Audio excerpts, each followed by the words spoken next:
Hello everyone and welcome to another episode of the Monologue Reactions series. Today we're going to watch a clip from the movie Collateral from 2016 featuring among others Will Smith and Helen Mirren that we're going to watch in this clip. And I picked this particular scene because it's basically two monologues, one after another. So it will give us an opportunity to watch two monologues in correlation to each other, and maybe we can find some more interesting things to point out along the way.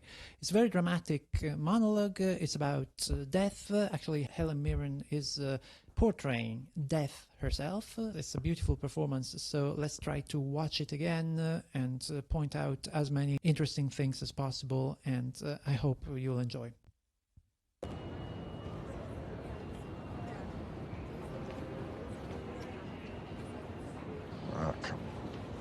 Are you here to take me? No, Howard. I'm here to ride the F train with you. Oh, okay. So, there are these two twins in a womb, a boy and a girl. Telling a joke?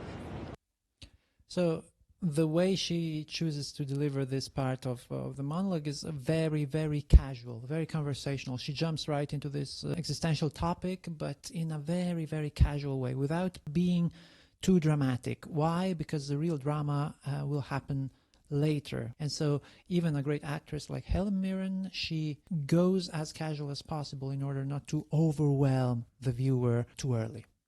No, it's a story. So these twins are happy. You know, they're fed, they're warm, they feel safe, but they're outgrowing their space. And they realize this can't go on forever. So they start thinking, what comes next? What if it's cold or lonely? What if we're not together? What if there's nothing at all? It's a story about two unborn children, and it's interesting how she delivers a very organic performance, thinking, making pauses, but not putting any unnecessary drama to this story that's already quite unsettling for the viewer. So then the girl looks at the cord. You know, this cord that has fed them, has nourished them, this cord that they can't possibly conceive could be attached to anything else. And she says, well, we have no proof. All we have is this. No.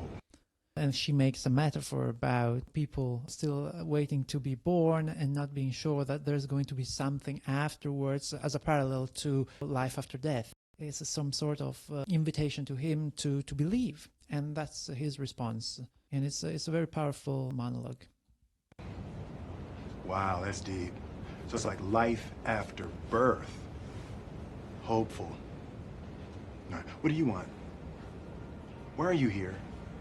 I've heard all of your platitudes. I got them, I know. She's in a better place.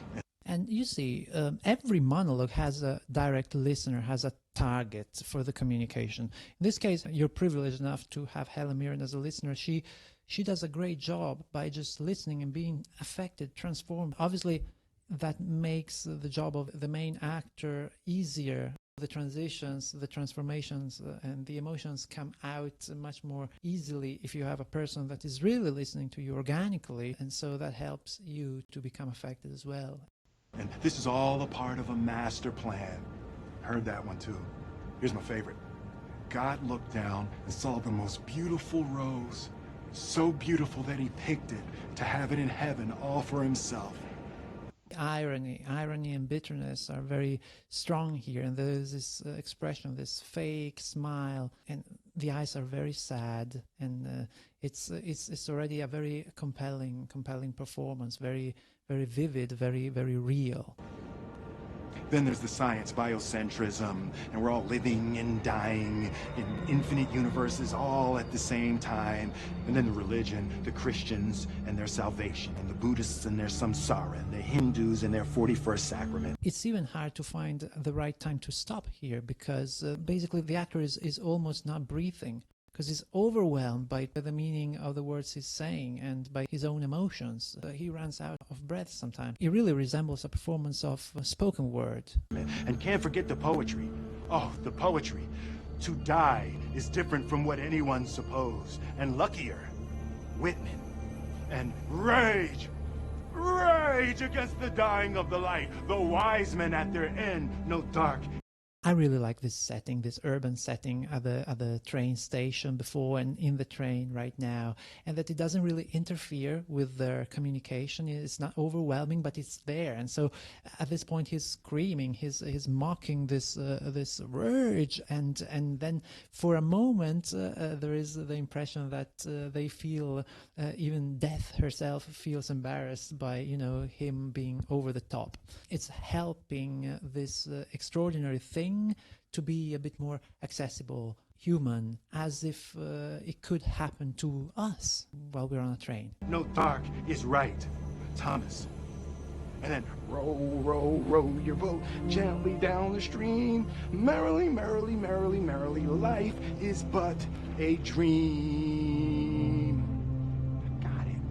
I got it. And the more you get into these melodies, these songs that remind you something personal, something, some memories. As an actor, you can use this as an anchor, you know, that you let yourself go with these melodies, with these songs, and they create something, and you can use it in your performance. I got it.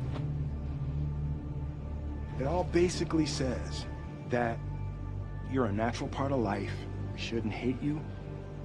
We shouldn't fear you. I guess we should just accept you, right? That's it.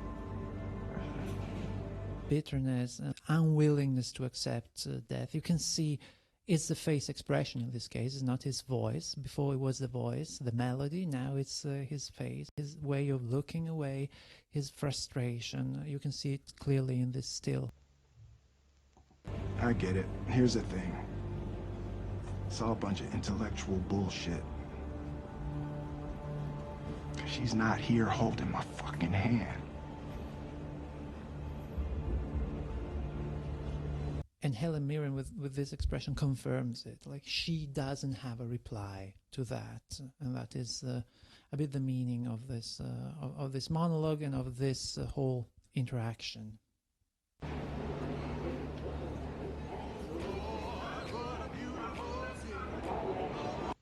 And again, the background noise takes over, and he leaves, and we are back into the city.